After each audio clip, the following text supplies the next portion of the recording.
그 아실의 유승균 PD입니다. MGM 스튜디오의 애니메이션 캐릭터 드루피를 기억하십니까? 느린 발걸음에 무기력한 인상을 지닌 개로 주로 하는 말은 자기소개와 자기 자랑입니다. 법원이 여러가지 혐의로 수사받는 피의자 한덕수 전 총리의 구속영장을 기각했습니다. 그가 들어갈 때와 같은 표정과 차림새로 걸어 나올 수 있게 만든 상황에 대해 시사 아저씨와 이야기해봅니다. 25년 8월 마지막 목요일에 그것은 알기 싫답니다.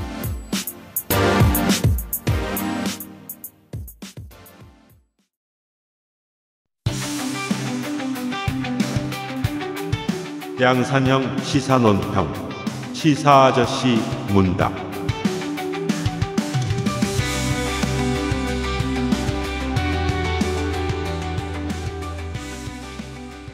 611회 그것은 알기 싫답니다. 제가 건조 에디터와 함께 있고요. 네, 안녕하세요. 건조 에디터입니다. 저 궁금한 게 하나 있는데요. 말씀하십시오. 왜 양산형 시사논평인가요? 양산되고 있잖아요. 아, 그렇군요. 네. 긴 준비를 하지 않죠. 네. 다른 코너들과 다르게. 바로바로 나가기 때문에. 그렇습니다. 물론 뭐 시사시는 긴 준비를 하고 있습니다. 네. 평상시에 언제나. 8월 마지막 주 그것은 알기 싫다에서 공지를 드리겠습니다. XSFM 스튜디오가 제가 세어보니 6번째로 공사를 하는데요. 아, 6번째인가요? 네, 그렇죠. 많이 하셨군요. 예, 옮겨가면서 공사한 것까지 하면 6번째입니다. 네. 끝나고 바로 다음 주인 9월 23일 화요일부터 예전에 예고해드렸던 대로 그것은 알기 싫다 뉴스 바이 데일라이트 생방송이 시작이 됩니다. 화요일, 목요일 오후 3시고요. 목요일에 수고해 주실 시사평론가 섭외를 완료를 했고 그건 9월 25일에 아실 수 있겠고 화요일에는 시사아저씨하고 브리핑을 하기로 했는데 오늘같이 해가지고 생방이 제대로 되겠냐? 큰 우려가 됩니다. 시사아저씨를 모셨습니다. 안녕하십니까. 지금도 핸드폰을 뭔가 보시다가 지금 네 이미 저희들 일정에 비해서 25분 정도 늦게 시작을 하는데 지금으로부터 1시간 전에 건조 에디터와 진이디가 갑자기 그런 말 하더라고요. 사무실에 앉아서. 네. 김미아님이 아직 방송하시는데요? 지켜보고 있다. 그러더니 네. 누가 먼저 할 것도 없이 네. 표정이 일찍 안 끝낼 표정이다. 왜냐면 그때 그 김용현의 수기 편지를 보고 계셨거든요. 자유대학에 보내. 글씨 잘 쓴 거? 네. 그거 보고 있었단 말이야? 네. 이걸 펼치셨다면 한참 이제 글씨체 얘기를 하실 것 같은데? 라는 생각을 하면서. 그래서 우리가 채팅방에 난입할 것인가 논의하다 말고 네. 문자로 시사실을 네. 불러냈습니다. 네. 네. 9월부터는 이런 일이 있어서는 안 되겠다. 우리는 생방송을 할 것이기 때문에. 네. 심지어 그걸 언급하셔서 저희는 돌아 갔는데 난입한 것처럼 됐어요. 그렇습니다. 네, 실시간으로 제가 네. 지금 래퍼 형이 문자 보냈다. 지금 가야 된다. 네. 씻지도 않고 왔어요 지금 저는. 김이나 공화국 시민 여러분, 저를 너무 미워하지 마시고. 아니죠. 네. 다들 좋아했습니다. 왜요? 엄청 좋아했습니다. 왜요? 저 사람 드디어 일이 생겼다. 약간 트럼프로 오르신 거예요? 일이 없어서 맨날 여기서 막 4시간씩 하는데 일이 생겨서 지금 간다고 한다. 다들 좋아했습니다. 그렇습니다. 네. 무슨 숙청이나 혁명이나 하고 있다가 네, 제가 불러내가지고 맨날 울다가 웃다가 굴러다니다가 그러던 사람이 네. 지금 일 있다고 간다고 한다. 다들 좋아했습니다. 자기 일처럼 좋아했습니다. 곧 시작하겠습니다. 그것은 알기 싫다는 클리셰는 이제 그만 아름다운 재단 기부문화 캠페인 큐어 바이 네이처 QBN 건강한데 맛있는 조정치 농부의 더 착한 농장 실천하는 사람들을 위한 디바이스 한국 레노버에서 도와주고 있습니다. 인체 적용 시험을 마친 프리미엄 원료 MSM 관절 건강엔 QBN 제조원 주식회사 우리바이오 유통판매원 주식회사 헬릭스미스. 이게 천만 영화군.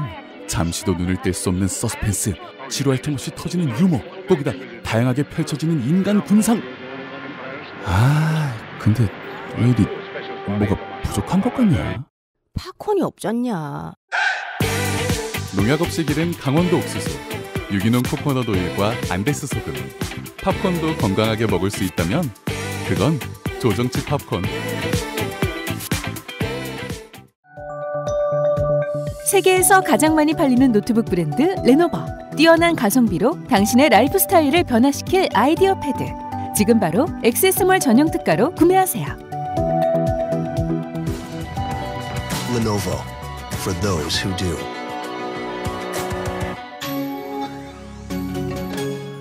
AI야, 흔하게 보이는 기부 광고 특징 알려줘. 기부 광고의 특징은 첫째, 동정심을 자극하는 아이들의 슬픈 표정, 둘째, 빈곤, 질병 등 열악한 환경 연출, 셋째, 무거운 분위기를 조성하는 어두운 배경 등입니다.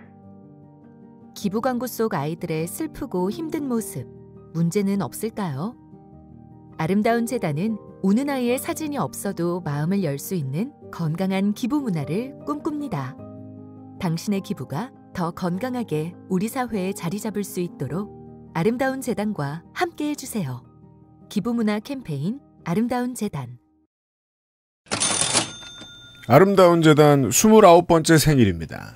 네, 2000년 8월 29번째요? 25번째 네, 생일입니다. 그렇습니다. 네. 2000년 8월, 저희 동생이랑 동갑이네요. 아, 예. 돈을 버는 것에만 열중하는 사회에서 아름답게 돈을 쓰는 사회로 바꾸어보자는 소망을 품고 4명의 시민 기부자와 함께 첫 발을 내디딘 아름다운 재단입니다.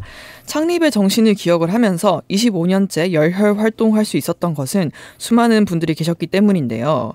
기꺼이 나누는 사람, 희망을 말하는 사람, 변화를 만들고 행동하는 사람들이 있었기 때문입니다. 여전히 아름다운 재단은 이런 분들을 찾고 있습니다.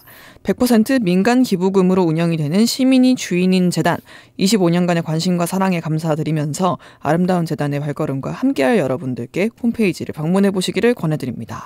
네. 공공기관인 줄 아시는 분들이 계신데 네. 그냥 여러분들 기부로 움직이고 있습니다. 민간. 벌써 25년 됐습니다. 매우 축하합니다. 축하드립니다. 이런 광고였고요. 어젯밤에 많은 시민들을 분노케 했던 뉴스였습니다. 네. 밤 시간에도 시사 생방송이 되게 많죠. 요새는 그쵸. 진행하던 분들이 다들 당황했습니다. 네. 확신하셨던 분들이 많으셨어가지고. 네. 27일 수요일 밤 10시경에 10시 몇 분 전이었을 겁니다. 네. 우리 한덕수 전 총리가 구두를 신고 들어가서 그냥 구두를 신고 드루피 같은 심드렁한 표정으로 나왔습니다. 내란 특검이 청구한 구속영장을 법원이 기각했습니다. 내란 우두머리 방조 이런 혐의들이 있었습니다. 내란 네. 우두머리 방조, 위증, 허위 공문서 작성과 행사, 공용서류 손상, 대통령 기록물법 위반 등의 혐의였는데 법원은 방어권 행사 차원을 넘어선 증거인멸의 우려가 있다고 보기 어렵다면서 기각을 했습니다. 이 일부분 내용을 정리해드리겠습니다.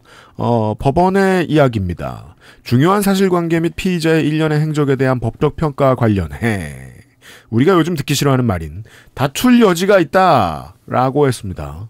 피의자의 경력과 연령, 수사 절차에서의 피의자 출석 상황, 진술 태도 등을 종합하면 도주의 우려가 있다고 보기도 어렵다라는 설명도 덧붙였습니다. 저는 감정적으로는 이해가 별로 되지 않습니다. 일단 위증이 증거인멸 행위 중에 하나 아닌가요? 그래서 위증죄로 구속당하기가 쉽지 않은가 보다 정도만 생각을 했었습니다. 네. 특검이 전날에 160페이지 정도의 프레젠테이션을 준비해서 직접 프레젠테이션을 했다는 기사가 있었습니다, 어제. 네. 판사는 정재욱 영장전담 부장판사죠. 프레젠테이션 내용 중에는 전 국민이 지켜본 올해 2월 헌법재판소 탄핵심판에서의 위증이 강조가 됐는데 법원은 여기서도 구속 필요성을 받아들이지 않았습니다. 영장전담 부장판사 정재욱 판사라고 있습니다. 부산진고 나왔고 경찰대를 나왔고 경찰 하면서 사시에 합격했고 07년에 임용이 됐습니다. 올해 인사를 통해서 수원에서 서울로 자리를 옮긴 판사들이 너무 많다고 걱정하는 분들이 많았는데 그렇게 이동한 판사 중에 하나입니다. 그전에는 많이 알려지지 않았습니다. 통일교회 윤 세계본부장, 이상민 행안부장관, 김건희를 구속할 때는요. 새로 국민의힘 당대표가 취임했습니다. 이따 광고 뒤에 시사 씨한테 여쭤볼 텐데 네. 새 국민의힘 당대표가 법원의 결정을 환영한다.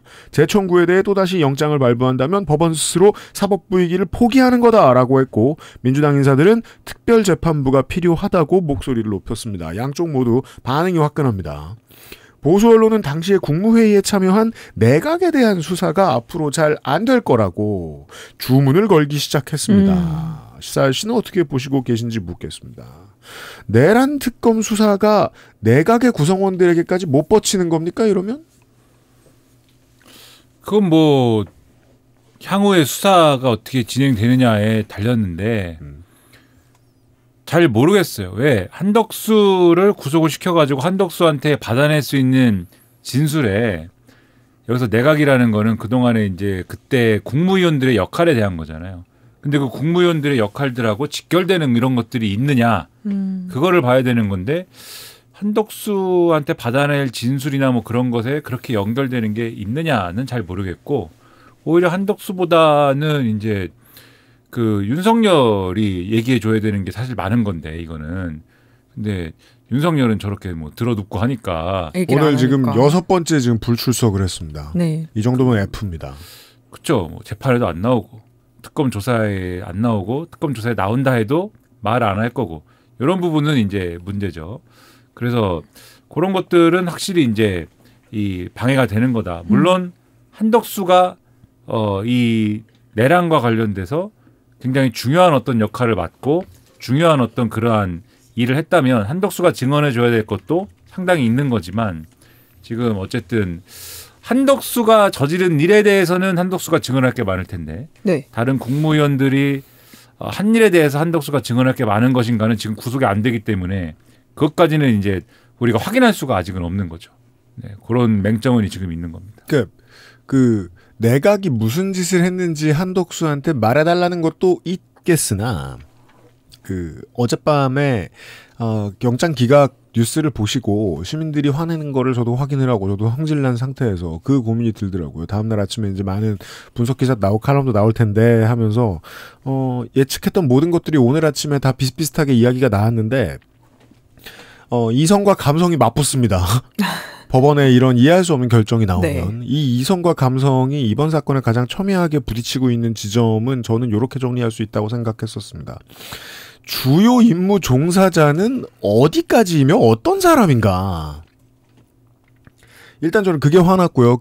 저 보수 언론에서 내각까지 수사를 진행해야 되는데 뭐 제동이 걸렸고 앞으로 힘들 예정이다라고 얘기하는 게 왜 화가 났냐면 한덕수를 못 잡는다고 해서 박성재나 이상민을 수사 못할 건 아니다. 왜냐하면 박성재와 이상민은 분명히 빼도 박도 못할 주요 임무 종사를 한 사람이니까. 네, 이미 구속됐죠. 그 내란을 수행하는 일의 무거움에 대해서는 이견의 여지가 없는데 거기에도 이견을 자꾸 넣고 싶어하는 표제들이 보였거든요. 보수 언론에.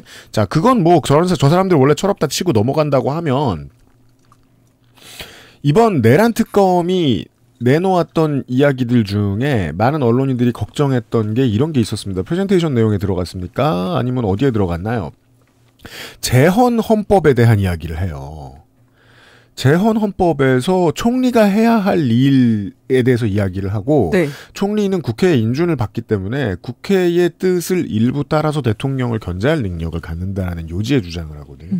근데 그 주장이 어떻게 재헌의회까지 넘어가야 되냐. 혹시 내란 특검이 별 자신이 없는 건 아니냐.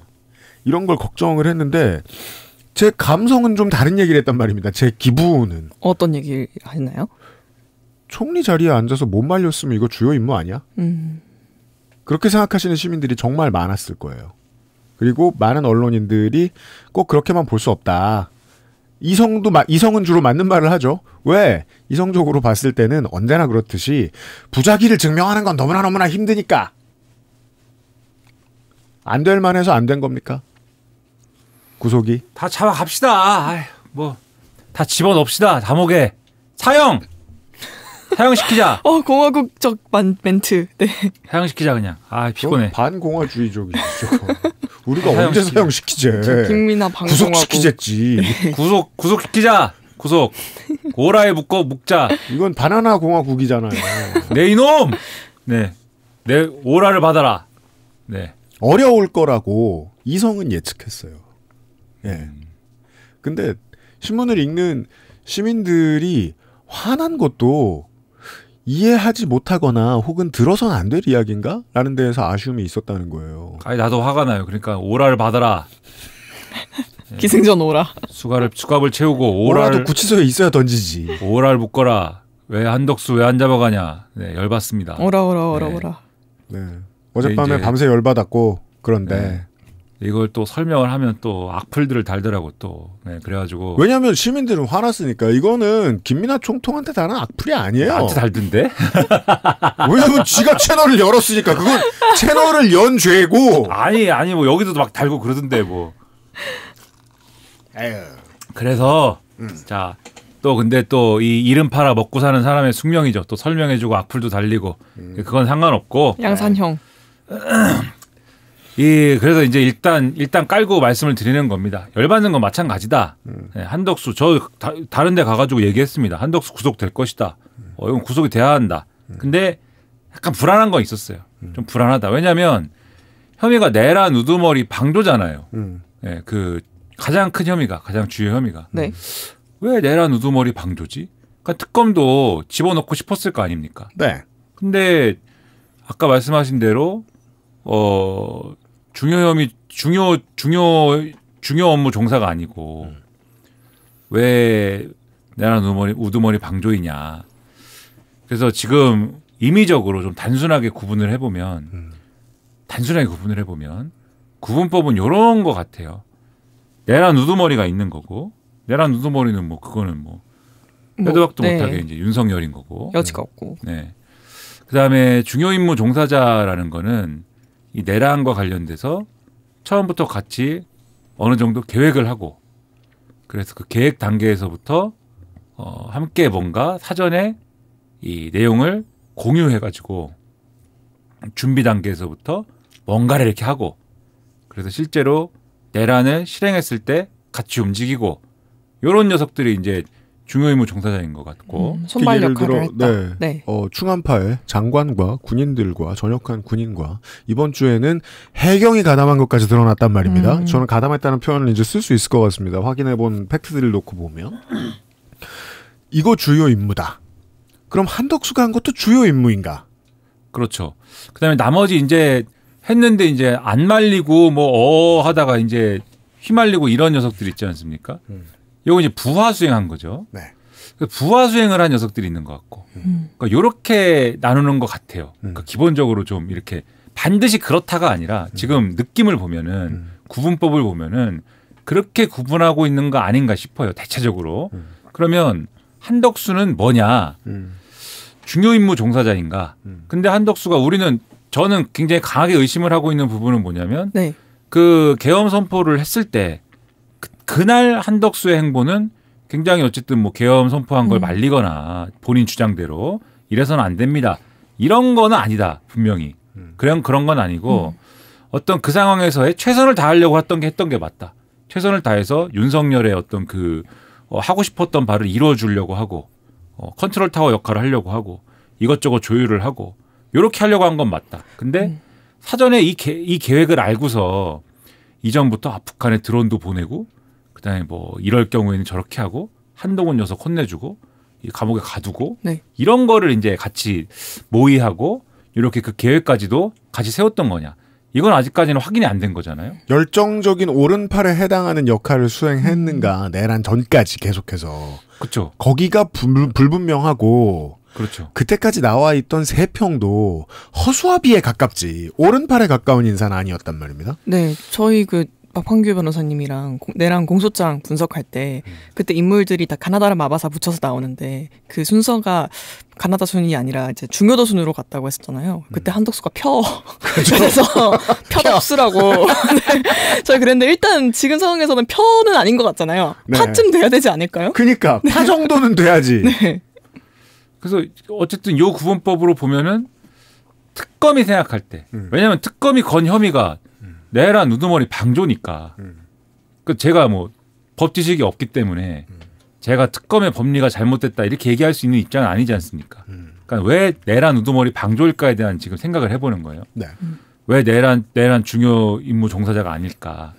그것이 이 처음부터 이 내란 계획을 알고 같이 공유하고 움직인 게 아니었기 때문에, 그러니까 아니었다기보다도 그런 내용을 지금 모르기 때문에 네. 지금 그 혐의를 걸 수가 없어서 그 부분을 이제 안 한 것 같고 그러면 한덕수는 그냥 부하 수행을 한 것에 불과한 것이냐.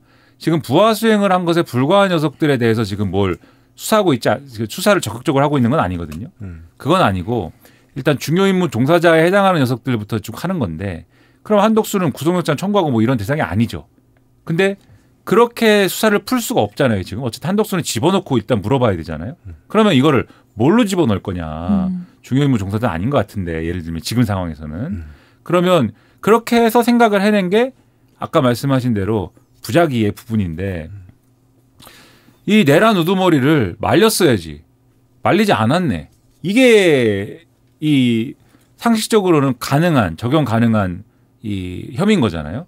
그럴 경우에 그러면 네. 법으로 표현하면 그게 뭐냐? 그건 방조다. 내란 우두머리 방조. 그렇죠. 그 내란 우두머리 방조인데 그러면은 이 방조가 되려면 내란 우두머리가 하는 일을 네가 말렸어야 돼. 이렇게 되려면 한덕수도 방어 논리가 있을 겁니다. 그거에 대해서. 그러니까 방어 논리가 있을 텐데 뭐라고 방어를 할 거면은 나는 국무총리였다 그때. 국무총리였는데 계엄과 관련해서 계엄은 어쨌든 그 윤석열이 그렇게 하기 전까지는 어쨌든 윤석열의 권한인데 네. 물론 불법적으로 행사를 한 거지만 결과적으로 그 전까지 국무총리에게 있어서 대통령이 하는 뭐 일에 대해서 일반적으로 그것을 견제하거나 또는 브레이크를 걸거나 또는 중간에 내가 뭐 게이트키핑을 하거나 이럴 권한 또는 의무 또는 수단이 있느냐? 그것은 없다. 막고 싶어도 못 막았다. 그렇죠. 네. 그것이 없는데 왜 내가 그것을 안 했다고 해서 그게 죄가 되느냐. 그런 수단도 권한도 의무도 없는데 법에 안 나와 있다. 그렇게 방어를 할 거란 말이죠. 그 말을 듣고 특검이 준비한 거죠. 그렇죠. 재헌의회에 보면 이렇게 써 있다. 네. 그렇죠. 재헌의회에서 헌법 처음에 만들 때 보면 국무총리라는 직책 자체가 대통령이 독단적으로 나가거나 이럴 때 견제 역할을 해야 되기 때문에 그래서 국회에서 임명동의안 처리를 하는 방식으로 이 총리의 지위를 규정을 해야 된다라고 당시에 유진호 법제처장이 얘기를 한 바 있으니 당신 직책의 취지가 대통령 견제하는 것도 포함이 되는 거요. 요거를 이제 반대 논리를 갖고 온 건데 근데 지금 헌법이 또 재헌헌법은 아닌 거잖아요. 여러 차례 이제 바뀐 헌법이 내용인 것이고 지금은 6공화국입니다. 그렇죠. 그래서 이런 논리의 공방이 아마도 법리적인 공방이 아마 있었을 것이라고 저는 생각을 하는데 그러면 진짜 법대생들 머리 쓰는 게임이 돼버린 거예요. 이 한덕수 측의 입장을 듣고 나서 이제 내란 특검이 이제 같이 머리를 싸매고 생각해낸 게 결국은 이게 반헌법적이라는 걸 증명해야 하지 않겠느냐 하면서 옛날 헌법까지 뒤져보다가 재헌까지 올라간 것으로 보이는데 네. 부작위의 책임이라고 나오네요. 그렇죠. 그게 이제 네가 했어야 될 일을 안 함으로 인해서 이게 이런 상황에 이르게 된 것이고 거기에 대해서 네가 책임이 있다. 이걸 증명해야 되는 건데 네. 근데 한덕수는 지금도 말씀드렸지만 법에 그 내가 막아야 되는 책임이라는 것 자체가 없다. 이 주장을 했겠죠. 근데 이거를 이제 결국은 깨지 못한 거라고 봐야겠죠. 구속이 안 됐다라고 하면. 근데 그건 이제 구속을 시켜주는 판사의 생각인 것이고 구속이 안 됐다고 해서 반드시 그게 뭐 유죄가 안 되는 건 또 아닙니다. 그래서 그렇죠. 그거는 별도의 판단인 건데 어쨌든지 간에 뭐 일단 구속을 시키는 판사의 판단은 그런 거고 그러면 이제 특검은 둘 중에 하나를 또 생각을 해야겠죠. 첫째, 계속 그러면은 이 내란 우두머리 방조라는 법리를 밀고 갈 것이냐. 그러면 새로운 논리를 찾아야겠죠. 법적 논리를. 새로운 법적 논리를 찾아가지고 다시 한번 이제 이런 새로운 논리가 나에게 있다. 이것은 내란 우두머리 방조가 맞다. 승부를 걸든가 아니면은 다른 혐의를 걸어야겠죠. 그게 다른 증거와 진술을 가지고 중요임무 종사자다. 이렇게 걸든지 아니면 아예 뭐 다른 혐의 그게 뭐 직권 남용이든 뭐 아니면 뭐든 간에 아예 다른 혐의를 가지고 이건 정말 구속감이다라고 하는 걸 가지고 구속영장 다시 청구하든지 네. 이 둘 중에 하나를 지금 해야 될 건데 어느 방향으로 갈지는 아직은 모르겠습니다. 한 가지의 힌트가 있기는 있습니다. 오늘 아침이잖아요. 내란 특검 영장이 기각되고 바로 다음 날 아침이 오늘 아침이죠. 김건희 특검이 나섰습니다. 내란 특검이 아니라. 네. 한덕수 총리 주변으로 접근을 했죠. 서희건설 회장 사위이자 한덕수 전 총리의 비서실장이었던 박성근 변호사를 압수수색을 했습니다. 이게 이제 22년 6월이면 내란 정부 초기이죠. 박성근 변호사가 총리 비서실장이 됐는데 이때 한덕수 총리가 대통령이 이 사람의 이력서를 보내왔다고 방송기자들이 보는 앞에서 공개적으로 말한 기록이 있습니다. 네. 그리고 서희건설 이봉관 회장은 반클리크앤 아펠 목걸이를 수계한테 줬다고 인정을 했던 지 며칠 됐지요. 그래서 김건희 특검의 박성근 변호사에 대한 수사는 한덕수에게 가닿을 명분이 있긴 있습니다. 정말 그래도 되겠습니까? 3번을 물었다 그분이시죠. 네, 네. 그렇습니다. 걱정 마시고 뽑아주십시오. 네. 그렇다면 내라는 몰라도 김건희의 국정농단에 대해서 한덕수는 알고 있거나 용인하면 안 되는 걸 용인했다는 기록이 있을 수도 있다. 여기에서도 이걸 말하는 저도 기분이 좋지 않습니다. 이걸 분석한 김민아가 기분이 좋지 않듯이 한덕수는 많은 사건에 있어서 이걸 정리하려고 파다 보면 미끄러워요. 빠져나갈 수 있어요. 이 사람이 자꾸. 예. 아까 부작위 얘기했는데 이상민, 박성재 부작위 없어요. 예. 분명하죠. 네. 근데 한덕수는 있어요. 김건희 특검에서도 쉽지 않을까 봐 걱정이 됩니다. 근데 이제 여러모로 한덕수가 그럴 수 있는데 근데 굉장히 장기간 총리를 했지 않습니까? 네. 윤석열 정권에서. 그리고 김건희의 이 난리통도 장기간 이어지지 않았습니까? 윤석열의 이 비상식적인 이런 난동과 꼭 내란이 아니더라도 난동과 이 김건희의 농단과 이런 건 장기간 이어졌단 말이에요. 어느 접점에서든지 간에 뭐가 있을 수밖에 없지 않을까. 저는 그런 기대를 갖고 있습니다. 그러니까 김건희가 V0라는 걸 그 총리 재임 기간 내내 참여정부 총리할 때를 제외하고 이걸 몰랐을 리는 없어요, 이 사람은. 아, 그렇죠. 네. 예. 그리고 김건희의 결정에 의해서 움직이는 오피셜한 것들 뭐 있죠? 인사 내용과 네. 그리고 대통령실과 혹은 대통령실의 직접 오더로 인해서 움직이는 관가가 돈을 주고 계약하는 일들의 흐름에 대해서 어느 정도 레벨로 알고 있어요. 그러면 예측이 되는 거죠. 한덕수 측은 지금하고 똑같은 방어를 할 거라는 거예요. 난 막을 권한이 없었다. 아니 밑에서 통과시켜서 다 올라온 건데. 네. 제가 그래서 이 중앙일보의 오늘 사회부장 정효식 기자의 이 칼럼이 이 이성적인 칼럼이 보면 볼수록 화가 나는 거예요. 다만 총리직의 무거움에도 불구하고 헌법과 계엄법이 대통령의 계엄 선포를 저지할 구체적 권한과 수단을 총리에게 부여하고 있는지는 따져봐야 한다. 사실 국무회의 소집을 건의하거나 직원 설득하는 것 외에는 수단이 없다. 자기 비서실장조차 마음대로 임명하지 못한 전 총리 아닌가.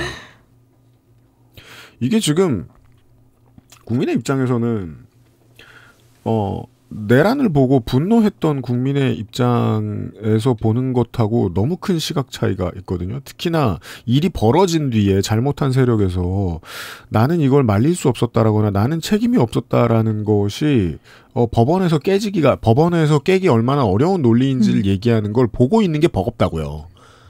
무기력해지죠. 네, 저는 이 감성으로 접근할 필요가 있다고 생각해요. 그래서 이제 아까 우리 얘기하면서도 주요 임무 종사자의 줄을 세우면 김현태 707 단장보다 한덕수 총리가 뒤일 겁니다. 그래서 표가 됐죠, 실제로. 네. 저도 그렇게 생각은 해요. 근데 그게 무슨 상관인가 싶은 거예요. 이 사람이 그저 부하 수행에 지나지 않는다고 치자. 그러면 이 사람이 부하 수행을 했고 그 자신의 행적을 감추는 동안에 했던 위증이나 공용서류 손상 같은 건 구속할 수 없는 사안인가? 여전히 화가 납니다. 네. 좀 화난다는 얘기만 30분 내내 한 것 같긴 하네요. 오라를 받아라! 구속해야 받을 수 있습니다. 오라 엔딩. 사약을 받아라, 그러면. 네. 다시 한번 이런 말씀. 주요 임무 종사자 많이 잡아올 수 있어요. 이 사람이 부하 수행자로 끝날 수도 있어요. 네. 그렇다고 해서 한덕수의 상징성이 사라지지 않고 한덕수의 비겁함에 대해서 가지고 있던 국민들의 분노가 옳지 않은 것이 되지도 않습니다. 그 말씀을 드리고 싶었습니다. 네. 광고를 듣고 돌아오겠습니다.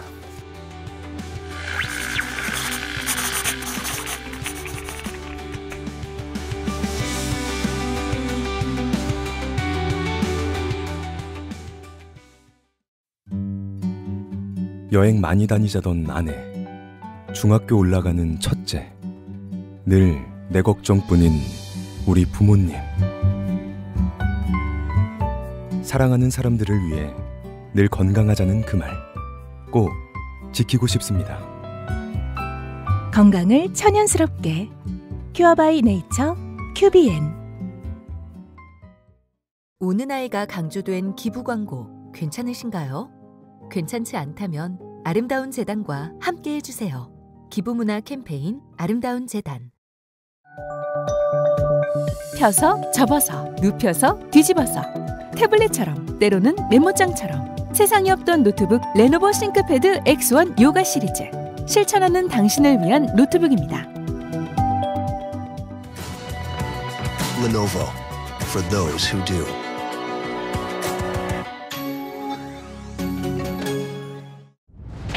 난 달콤해. 물론 고소하고 심지어 담백하기까지. 첨가물을 잔뜩 넣은 그런 꾸며진 맛과는 달라. 난 조정치가 만들었어. 진한 생크림과 친환경 고구마. 조정치 고구마 크림빵. 찰옥수수 많은 관심 보내주셔서 감사합니다. 마감했습니다. 감사합니다. 이제 여름이 끝나가고 있기 때문에 아직 날씨를 보면 아닌 기분이 들긴 하지만 물론입니다. 네, 그래도 전보단 좀 시원해지지 않았나요? 저는 그렇게 생각하는데 네. 네, 체질상 아직 인정하실 수 없는 분들이 많습니다. 계시죠. 하지만 어쨌든 찰옥수수의 계절은 지나갔습니다. 옥수수는 민감합니다. 네, 옥수수는 가을이 오는 거랍니다. 네. 그래도 여전히 조정치 착한 농장의 상품들은 건재합니다. 그 어디에서도 먹어본 적이 없는 코코넛 향에 조정치 팝콘은 더할 나위 없는 OTT의 친구고요. 은은한 코코넛 향과 세상 적절한 염도 그리고 의외의 저칼로리로 마음까지 편안하게 즐겨보실 수 있습니다. 그리고 간단한 식사 대용으로 아이들 간식으로 훌륭한 먹거리 고구마 말랭이도 준비되어 있죠. 꼭 경험해 보시길 추천드리고요. 네.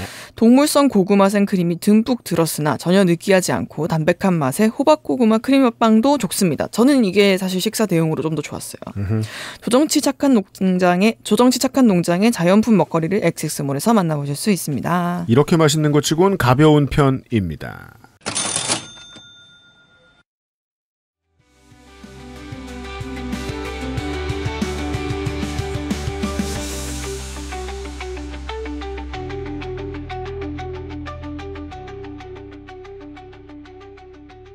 보통 전당대 생방송 전 별로 안 보거든요.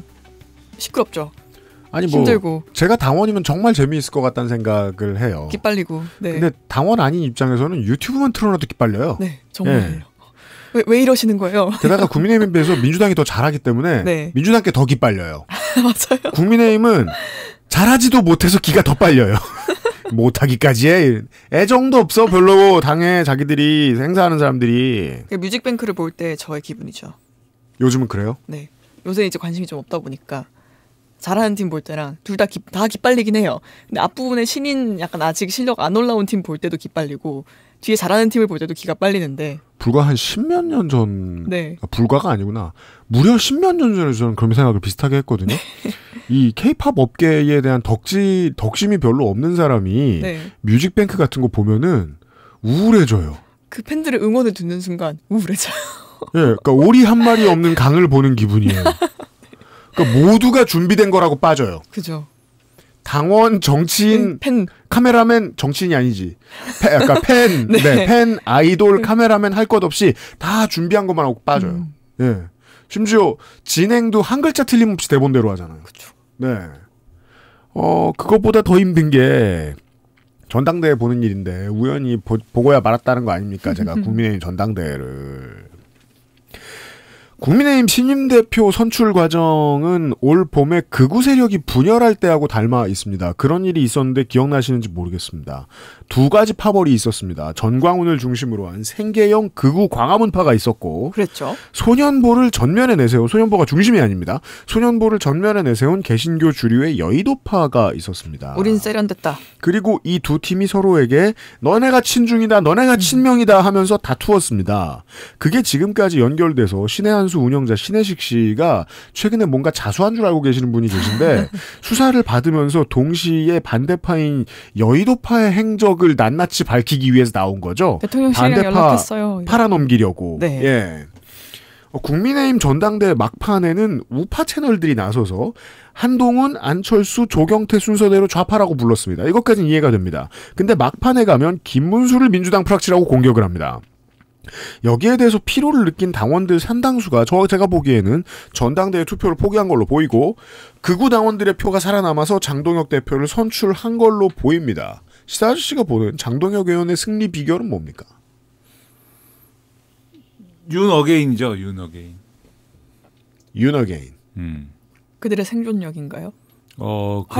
네. 그들이 원하는 메시지를 줬고 그래서 유튜브를 중심으로 어쨌든 단결이 돼 있는 그러한 지지층의 니즈에 맞는 메시지를 줬고 그리고 아직 살아있는 이제 국민의힘의 기득권 조직들이 풀 가동됐고, 네. 그러니까 조직이 움직이고 그다음에 공중전을 하는데 뭐 배겨낼 수가 있습니까? 그러니까 뭐 승리의 비결이다라고 하면 그거고, 그다음에 나머지 이제 짜잘한 것들 많이 얘기하시는데 가령 한동훈의 역할은 뭐냐 뭐 이런 거 있잖아요. 네. 한동훈 뭘 생각해요? 한동훈 끝입니다. 아, 뭐 그런데 네. 안철수 조경태에 대한 처음에는 이제 단일화 이런 거 얘기했으나 뭐 그런 거 씨알도 안 먹혔고 그다음에 안철수 조경태가 결선에 못 간 이후에 차악이라면서 이제 김문수 지지를 요청했는데 스코어를 보면은 안철수 조경태 표의 반도 안 간 것 같고. 그렇죠. 김문수한테요. 그렇죠. 오히려 장동혁은 1차에서 얻은 것보다는 5만 표 더 얻은 것 같고. 그러니까 뭐 한 며칠 간격으로만 놓고 생각을 해봐도 안철수 조경태에게 표를 주었던 국민의힘 당원들이 그 다음번 투표를 포기했다거나 할 가능성이 더 높아 보인다는 거죠. 전의가 상실되었다. 네. 근데 이제 안철수 조경태 찍은 사람들이 김문수 안 찍는 거는 내 이해 갑니다. 그러니까 안 찍겠죠, 김문수를. 김문수 왜 찍습니까? 좀 자존심 상하긴 하죠. 약간 그렇죠. 이해는 돼요. 네. 그래서 그 사람들이 일부나마 그 한동훈 말을 듣고 그래 조금 찍었다. 이게 뭐 그 정도다라고 하면은 한동훈 실력이 그 정도구나. 뭐 이렇게 생각하고 이제 가면 되는데 희한한 거는 장동혁 5만 표 왜 늘었냐. 그러니까요. 네, 그래 그거에 대해서 이걸 설명을 해야 되니까 국민의힘 사람들이 이제 그 얘기를 하는 거죠. 한동훈이 싫어서 5만 표가 왔다. 한동훈이 김문수를 찍으라 하니 그것에 자극을 받은 사람들이 더 열심히 장동혁 지지 운동을 해서 한동훈이 싫어서 장동혁으로 더 쏠렸다. 이런 얘기를 하거든요. 요런 거를 다 모아보면은 역시 희망이 없다. 네, 그런 결론이 나오는 거죠. 저는 별로 설득력 없게 들었던 게 한동훈은 안티가 많기 위해 가져야 될 조건 중에 그걸 못 가지고 있어요. 다른 건 다 가지고 있거든요. 네. 능력이 없어요. 안티가 네. 절정으로 늘어나려면 유능해야 돼요. 아, 그렇죠. 나에게 한을 심어줘야 되잖아요. 네. 저 새끼가 유능해가지고. 그러니까 한동훈은 행정과 정치에 있어서 본인이 주인공이 될 만큼 유능했던 적이 없기 때문에 저는 한동훈의 안티가 장동혁에게 5만 표씩이나 돼서 돌아온다? 상상하기가 좀 어렵습니다. 그러네요. 그러면 그거를 설명할 수 있는 이론이 뭐냐면 이론까지. 네. 5만 표는 만약에 말씀하신 대로 한동훈이 안티로부터 받을 매력도 없는데 굳이 그 사람들은 안티가 됐다. 그럼 그 사람들의 원래 본바탕은 뭘까? 그러니까 한동훈을 맞는 질문이죠. 네, 한동훈을 안티로 생각할 만큼 한동훈을 미워해야 되는 그 사람들의 원래 입장은 뭘까? 네. 왜 그 사람들은 평소 무슨 생각을 하길래 한동훈을 그렇게 미워할까? 그게 뭐 윤어게인이지 뭡니까? 윤어게인이다. 그럼 샤이 윤어게인이었던 거예요? 그럼 거기는 그래도? 뭐 정답은 윤어게인이다. 더 열심히 조직이 된 거죠. 한동훈이 미운 사람들이 더 사실 한동훈 미워하는 사람들이 네. 장동혁을 보면서 아무리 유튜브에서 장동혁이라고 하고 친윤들이 장동혁이라고 해도 뭐 어떻게 믿습니까? 장동혁이 뭔데? 초선이고. 아는 게 없죠. 그렇죠. 그리고 얼마 전에 그 총선 때는 한동훈이 오른팔이라고 그랬어요. 그렇죠. 뭐 어떻게 말게 뭡니까? 한동훈이 임명한 국민의힘 사무총장입니다. 이 사람은. 그렇죠. 네. 근데 한동훈이 직접 나와가지고 김문수를 찍으라지 않습니까? 그렇죠. 증명이 된 거죠. 이제 확실하게 이 장동혁은 한동훈하고는 적대하는 사람이구나. 2월쯤에 언론인들끼리 이런 얘기 많이 했었습니다. 네. 사람들이 가장 놀라워하는 지금 까먹은 기록 중에 하나가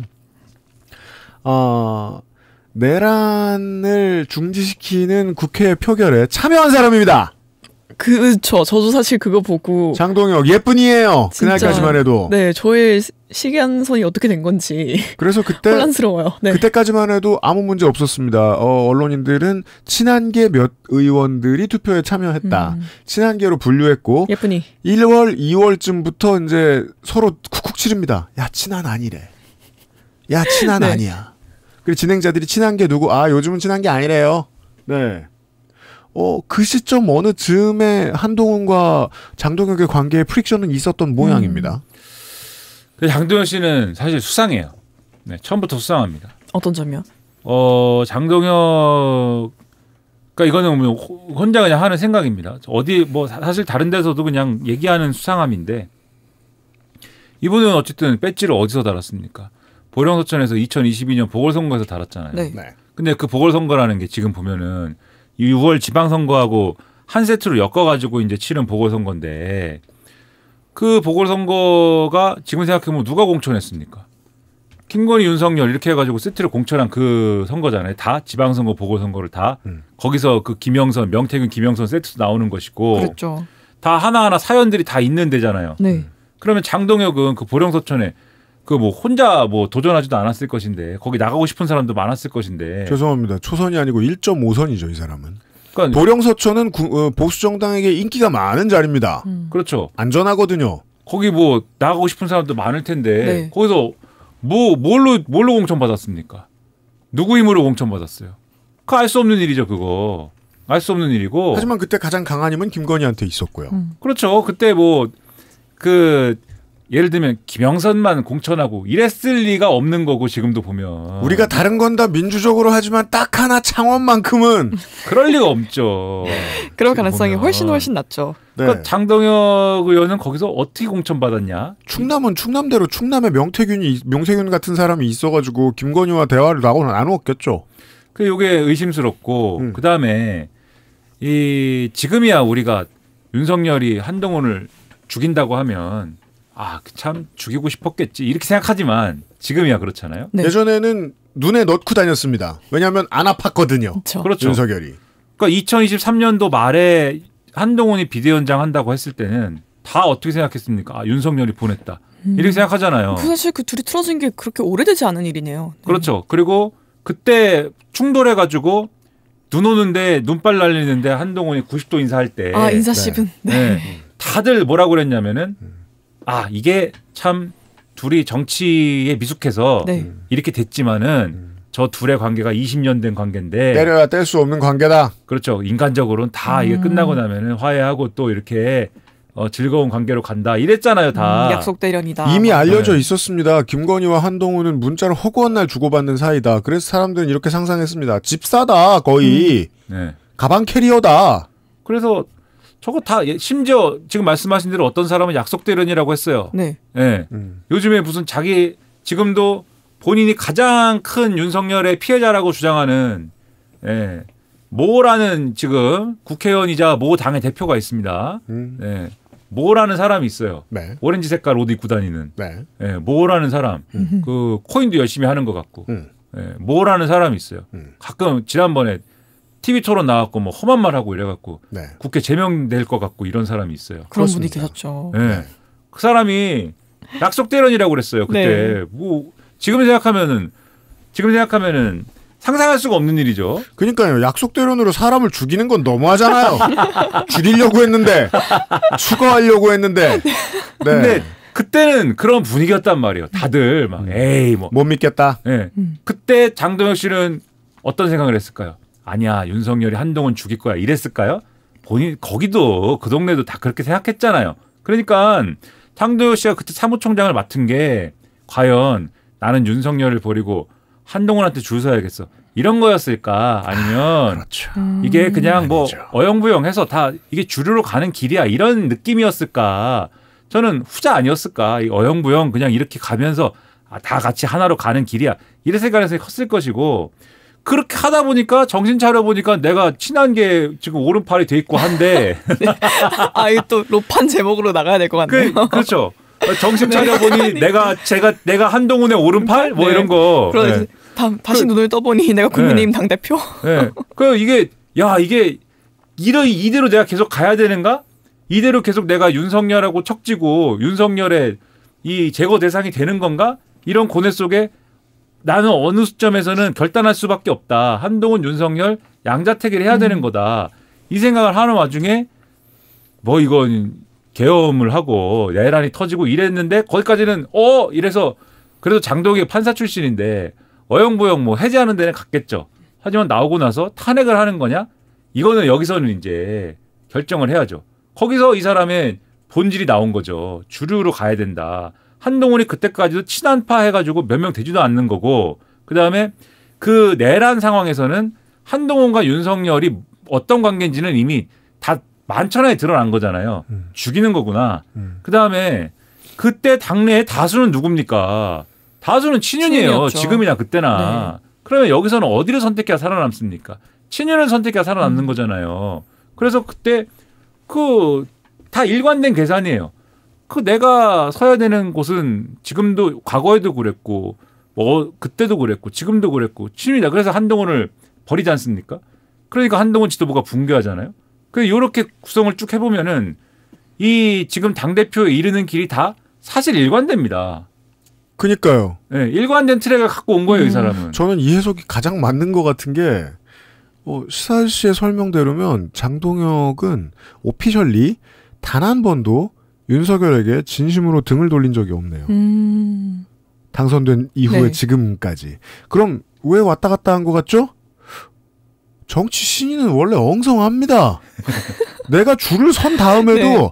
아이고 줄을 서버렸네? 아, 비기너스럽? 네, 하면서 걱정하는 사람들이 있어요. 네. 아이고 줄을 잘못 서버렸는데 이거 어떡하지? 라면서 그러면 그게 그 포인트의 해석을 굳이 길게 설명해 주신 게 의미가 있는 거죠. 그때만 해도 친한계가 된다는 건 당하고 원래 대화가 잘 안 된다고 했습니다. 정권 초부터 윤석열 대통령이 당시 네. 대통령이. 그래서 윤핵관 중에 누가 당대표가 되는 거야? 당에서도 아무 신호도 없다. 결국은 권성동 물러나고 김기현이라고 세우기 전까지는 사람들이 누군지 예측도 못하고 그랬었어요. 대화가 당 전체하고 대통령실하고 잘 안 됐던 거예요. 그럼 눈치를 봐야 되는데 눈치를 보니 저 둘이 싸우는 것 같지만 실제로는 안 싸우는 거에 베팅하자. 한동훈과 윤석열의 싸움은 가짜인 거에 베팅하자. 봐 90도 인사 하시잖아. 원래 저런 헤어스타일은 90도 인사 못하는데. 아, 20년 직이라는데. 그러면서 네. 친한계가 됐다는 건 장동혁의 계산 속에서는 이게 친윤인 거였다. 그리고 그 자리에 올라탄 채로 열심히 살다 보니 시간이 지났고 난이 일어났다. 어쩌지? 하다가 그냥 그날 밤에 그 자리에 있었기 때문에 투표를 했다. 있어버렸네. 네. 네. 그때부터 곤란해진 거죠. 한동훈을 진짜 죽이려고 했구나. 내 느낌이 맞았어. 어째 싸우는 것 같더라니. 물론 지난번에 그렇게 생각 안 했겠지만. 그 시나리오대로라면 윤어게인의 진짜 얼굴이 될 자격이 있어요. 아, 그것이 윤어게인의 본령인가요? 네. 당선이 된 게 맞아요. 우리가 지금 딴 얘기를 하다 여기까지 넘어왔는데 저는 한동훈 매우 친한으로 알려진 윤희석 대변인이 방송에 많이 나오죠. 이분이 했던 얘기가 가장 적당한 표현이었던 것 같습니다. 이번에 전당대회 결과에 대한 표현. 이 당은 이제 물 부어갖고는 맑게 못한다. 오염이 너무 심하다. 그 5만 표를 이제 체념으로 해석한 게, 체념한 관점으로 해석한 게 그런 이야기인 것 같던데. 그래도 전 여전히 그게 훨씬 더 커 보였거든요. 내가 그래도 평생 사회당을 지지했는데 프랑스 시민이 자존심 상하게 무슨 마크롱이냐 이상한 놈이다 그랬는데 많은 시민들이 자존심을 접고 그래도 마린 르펜은 막자 하고 마크롱을 찍어줬단 말이에요. 그랬죠. 2번이나. 근데 국민의힘을 하나의 거대한 커뮤니티로 봤을 때 그래도 장동혁은 막자 그래도 윤어게인은 막자라고 말할 만큼 애정이 있는 당원이 얼마 없지 않았겠느냐. 네. 5만 표가 늘든 안 늘었든 안 될 일이 아니었겠느냐 정도의 생각은 듭니다. 뭐로 보나 윤어게인입니다. 그렇죠. 지금 이제 프랑스의 예를 들었지만 네. 프랑스 정치 구도하고 이제 비슷하다기보다는 미국하고 비슷한 것 같아요. 미국. 그러니까 양당제적 구도 이런 거 얘기하면 지겹지만 이제 양당제적 구도가 중요한 게 아니라 양 세력이 있는 것이고 그 양 세력이 서로를 어쨌든 간에 막기 위해서라면은 어떤 주장이든 어떤 세계관이든 상대를 막는 데 도움이 되면 그냥 수용하면 된다는 식으로 왔는데 그 끝을 지금 구현하고 있는 거죠. 그 윤어게인들은 그러면 그게 막 지금 보면은 20 몇만 명씩 되는 거잖아요. 적어도. 그 표의 수치로 보면은. 그렇죠. 물론 그건 뭐 여러 가지 합산해가지고 그렇게 되는 거지만 어쨌든 20 몇만 표씩 되는 거잖아요. 그 사람들은 정말 마음에서 우러나가지고 윤석열이 잘못이 없고 윤석열을 감옥에서 구해내야 되고 뭐 이렇게 가는 거냐. 트럼프가 항공모함을 타고 이제 온다고 생각하는 거냐. 그렇지 않을 수도 있는 거지 않습니까? 근데 굳이 그런 세계관을 왜 수용하고 있는 거냐. 그 사람들도 자기 동네 가서 자기 집에 가면은 멀쩡한 사람일 수도 있어요. 근데 그걸 왜 수용하는 거냐? 네. 이 민주당 정권인 거를 못 받아들이는 거거든요. 이재명 정권이라는 걸 못 받아들이는 거예요. 그러니까 그러는 거죠. 김문수라는 사람은 왜 40%씩 얻습니까? 그 사람이 지난 대선에서 그런 일이 왜 일어나요? 그 사람도 사실 지난 대선에서는 아닌 척을 약간 하긴 했지만 뭐 윤어게인이나 다를 바 없잖아요. 왜 40%씩 얻습니까? 그러니까 이재명 정권을 못 받아들이는 거잖아요. 근데 그거를 왜 못 받아들여요? 지금 이재명 정권이 돼가지고 대한민국이 뭐 공산화가 됐습니까? 대한민국 뭐 큰일 났어요? 아무 일도 안 일어났잖아요. 정상적으로 굴러가잖아요. 왜 난립니까? 왜 난리? 그렇게 계속 이 민주당을 반대하고 이재명 정권, 이재명이라는 정치인을 반대하기 위해서 온갖 그동안의 이 논리, 온갖 무리한 논리, 온갖 무리한 세계관을 계속해서 재생산하고 덧붙여오고 그들을 반대하기 때문에 우리가 존재의 의의가 있다. 이거 하나로 버텨왔기 때문에 그게 그렇게 되는 거지 않습니까? 똑같거든요, 지금. 이 정권을 반대해야 되기 때문에 윤 어게인이든 뭐든 괜찮다.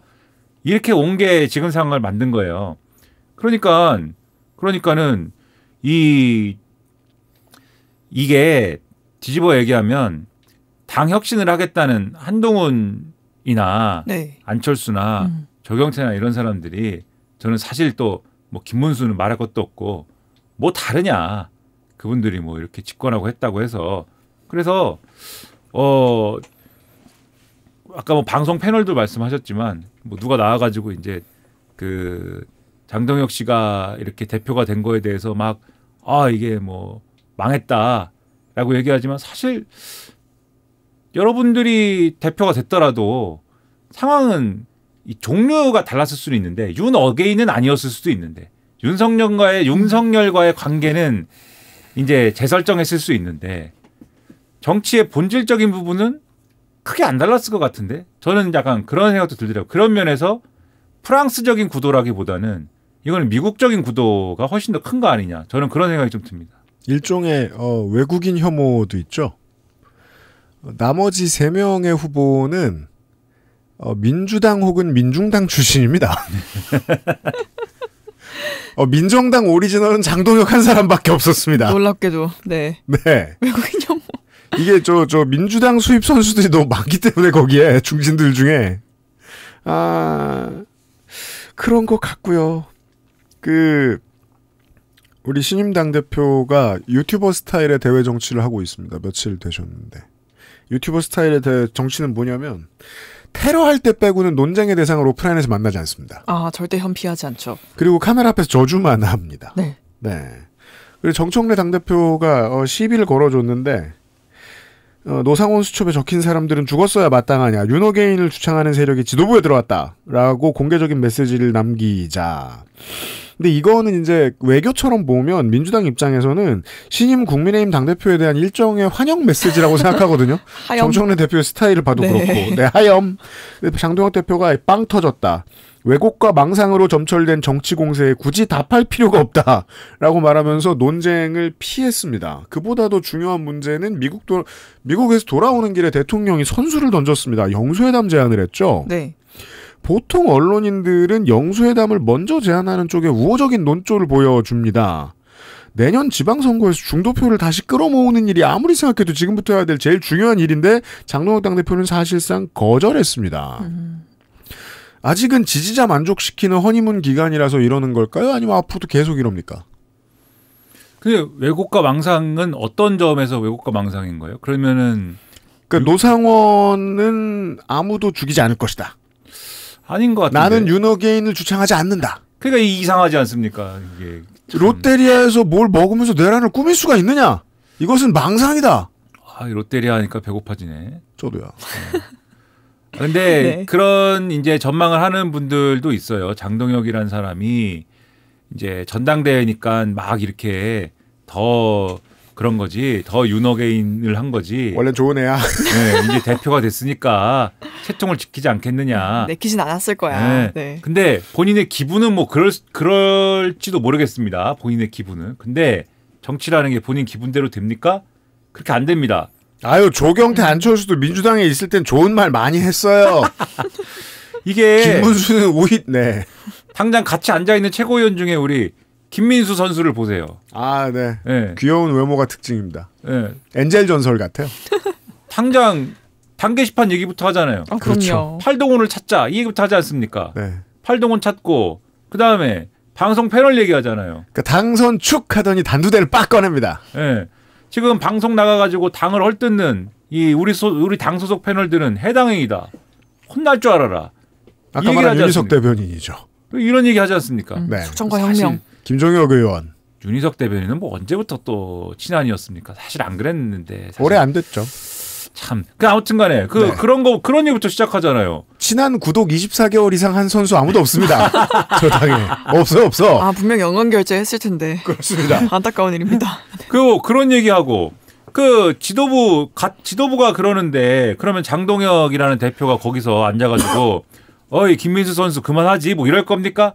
아니잖아요. 거기다가 이제 뭐 해야 됩니까? 특검 수사가 들어와요. 특검 수사 들어오는데 네. 거기다 대고 자 그럼 여기서 메시지를 자 우리는 특검 수사에 대해서 합리적인 어떤 수사 요구에 대해서는 저희가 응할 것이고요. 하지만은 좀 과도하면은 우리가 거기에 대해서는 개지랄할 겁니다. 이럴 거예요? 그럴 수도 없잖아요. 네. 무조건 야당 탄압이라고 해야 될 거거든요. 사실 그 말도 재수 없는데 그 말을 뱉는 순간 그 당은 바로 비대위입니다. 그럼요. 그렇죠. 당대표 내쫓겨납니다. 이 조경태가 왜 배신자가 됐습니까? 네. 특검 참고인 조사 받아갖고 배신자 된 거 아니에요. 그렇죠. 그러니까 특검은 무조건 야당 탄압이고 당장 지금 좀 이따 얘기할란지 모르지만은 당장 뭐가 됐어요. 트럼프가 그 트루스 소셜에 한마디 쓰니까 김문수 손들고 이 국제사회에서 우리가 벌써 고립이 되고 있네요. 자유민주주의 무너지고 있습니다. 이거를 제가 지키겠습니다. 바로 이거 나오고. 미국 함대가 드디어 우리나라에 침략을 오는구나. 네. 그리고 나경원 손들고 네. 우리가 국제사회에서 고립이 되고 있습니다. 이게 이재명 정권의 뭐 어쩌고입니다. 지금 뭐 독재라고 하고 자 그다음에 특검이 한덕수 저 구속 꼬림 못 시키니까 주진우라는 사람이 뭐라고 합니까? 특검 조은석 특검 저 영어 이름이 제이 스미스인가요? 막 이러잖아요. 가자 강화도 줘야 가자. 그러니까 이렇게 당이 가는데 네. 특검은 정치 수사고 정치 특검이고 부당하고 야당 탄압이다 이렇게 가는데 대표가 혼자서 저희가 협조할 것은 협조하겠습니다. 이럴 수 없잖아요. 하지만 트럼프는 함대를 하나오션에 만들어달라고 했죠. 네. 네. 한겨레 네. 그림판 보셨어요? 아니요. 우리가 모금을 해서 항공모함을 미군에 사줘야 되나 봐. 모금 안 해도 항공모함 만들어줍니다. 네. 하나오션에서. 네. 그게 이제 사실은 목사님이 하고 있어요. 그거를. 그렇습니다. 머리가 하얀 목사님이. 네. 미국의 항공모함을 미국이 살 수 있도록 우리가 모금합시다. 사실은 그 목사님 사기치는 거죠. 전 목사님인 것 같은데. 그 상황 설명이 어느 정도 이제 결론을 암시해 주시는 것이 장동혁이 수행할 수 있는 캐릭터는 한 개밖에 없다. 네. 지금 윤호개인을 계속 할 수밖에 없죠. 그러면. 그럼 그 상태로 이제 올해가 갈 겁니다. 네. 장동혁도 기빨려도 해야죠. 네. 네. 올해 계속 그렇게 갈 거예요. 들어 눕고 극한 투쟁한다고 하고 거리로 나간다고 하고 올해 가면 이제 내년 되면 이제 지방선거 본격 준비합니다. 그렇죠. 그 지방선거 나만 하지 않죠. 그러면 대승이죠 이제. 저는 지금 뭐 전환길이니 누구니 하면서 이상한 외부 세력 대구시장 공천 준다는 소문이 돌고 있던데 저는 진짜 100% 찬성인 게 네. 그러면 1대1로 해도 민주당이 이길 수 있을지 모릅니다. 그럼요. 자꾸 대구가 불리하다 하는데 우리 김문수 선수 대구에서 졌습니다. 총선 때. 기록이 있습니다. 네. 그때 민주당 2명이 이겼습니다. 1명도 아니고. 김부겸 총리 놀지 말라. 다시 나오라 그래요. 대구시장 될 수도 있어요. 게다가 저렇게 답답한 사람이 되면 내가 될 줄 알고 김재원을 옆에서 꼬시는 사람들이 나옵니다. 그렇죠. 형님이 몇 선인데 지금 무소속으로 나가 된다고 3자 되죠? 이깁니다. 그래서 지방선거 개박살 나죠. 네. 개박살 나면 이제 가만히 그동안 우리한테 기회가 오겠지 이러던 이제 한동훈 등이 자 이제 내놔 이제 지방선거 졌잖아 이러겠죠? 그러겠죠. 그러면 장동혁이 뭐라고 하겠습니다. 뭐라고 하겠어요? 저 지방선거 졌으니까 드리겠습니다. 이럴까요? 절대 아니죠. 출당시키죠. 이건 지방선거 이긴 거야. 그런 모법인가요? 네. 이 어목한 이재명 정권, 이재명 독재 정권의 정치 수사와 이 탄압을 뚫고 TK에서 TK 어떨지 모르지만 어쨌든 이 정도 했으면은 이번 지선의 바로메터는 봉화군수다. 네. 봉화군수 70%가 넘으면 당대표 연임이다. 네. 이 정도 했으면 실질적 승리다. 네. 이 역사적 승리를 헐뜯는 이런 자들이야말로 반란군들이다. 이 녀석도 혼나볼래. 하지만 나는 포용력 있는 대표이기 때문에 이 모든 반란군을 다 일소하지 않고 우두머리만 자른다. 그리하여 윤리위의 제소. 네. 너 팔동훈. 드디어 팔동훈의 진실을 밝힌다. 네. 그리고 난 다음에 정당 해산. 뭐 좋은 시나리오입니다. 타로 본 것 같아요 지금. 재앙 카드를 뽑으셨네요. 이러면서. 그 재앙 카드가 신임 당대표가 되었다는 이야기까지 나누어 보았습니다. 아이고 정상회담하고 국제정치 얘기하려고 그랬는데 그건 다음 시간으로 내일 시간으로 미루도록 하겠습니다. 내일 다시 돌아오도록 하겠습니다. 그것은 알기 싫다 611회입니다. 금요일에 뵙죠. 감사합니다.